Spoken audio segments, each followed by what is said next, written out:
రేవంత్ రెడ్డి గారి ప్రభుత్వం ఒక నిరుద్యోగ యువకుడు తమ్ముడు పేరు నిజామాబాద్ జిల్లా డోంగ్లీ గ్రామానికి చెందినటువంటి తమ్ముడు ఉమేష్ ఇంజనీరింగ్ పూర్తి చేసి రేవంత్ రెడ్డి ఉద్యోగాలకు ఎప్పుడు నోటిఫికేషన్ ఇస్తాడా, జాబ్ క్యాలెండర్ ఎప్పుడు అమలు చేస్తాడా అని హైదరాబాద్ లో ఉంటూ కోచింగ్ తీసుకుంటున్నాడు ఉమేష్. అయితే రేవంత్ రెడ్డి ప్రభుత్వం మొదటి ఏడాది ఇస్తామన్న 2 లక్షల ఉద్యోగాలు ఇవ్వలేదు. హైదరాబాద్ లో బస్ పాస్ తీసుకొని రోజు కోచింగ్ సెంటర్ పై కోచింగ్ తీసుకుంటామంటే మొన్నటి వరకు 1,300 రూపాయలు ఉన్న బస్ పాస్ ఇప్పుడు 1,630 రూపాయలు అయింది. ఒక నిరుద్యోగ యువకుడి మీద 330 రూపాయల భారం రేవంత్ రెడ్డి ప్రభుత్వం వేసింది. ఆడోళ్ళకు ఫ్రీ అంటివి, మగపిల్లల దగ్గర డబ్బులు వసూలు చేస్తుంది.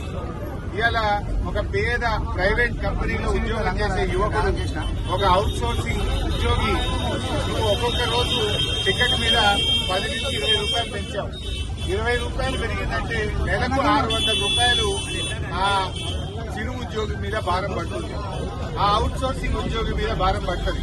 అంటే ఆర్టీసీ బస్సుల్లో ప్రయాణం చేసేటువంటి నిరుద్యోగులు గాని, చిరు ఉద్యోగులు గాని, ప్రైవేట్ కంపెనీల్లో పనిచేసే వాళ్ళ మీద నెలకు 300 నుంచి 600 రూపాయల భారం వేసింది రేవంత్ రెడ్డి.